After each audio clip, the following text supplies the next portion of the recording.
అనే నేను శ్రీ గణేష్ అనే నేను శాసనసభ సభ్యునిగా ఎన్నికైనందున శాసనం ద్వారా నిర్మితమైన భారత రాజ్యాంగం పట్ల నిజమైన విశ్వాసం విధేయత చూపుతానని, భారతదేశ సార్వభౌమాధికారాన్ని సమగ్రతను కాపాడుతానని, నేను స్వీకరించబోయే కర్తవ్యాన్ని శ్రద్ధాశక్తులతో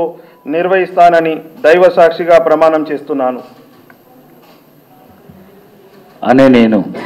తెలంగాణ శాసనసభ సభ్యుడినైన శ్రీ గణేష్ అనే నేను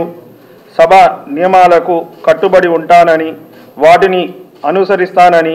సభా మర్యాదలను పాటిస్తానని, సాంప్రదాయాలను గౌరవిస్తానని దైవ సాక్షిగా ప్రమాణం చేస్తున్నాను.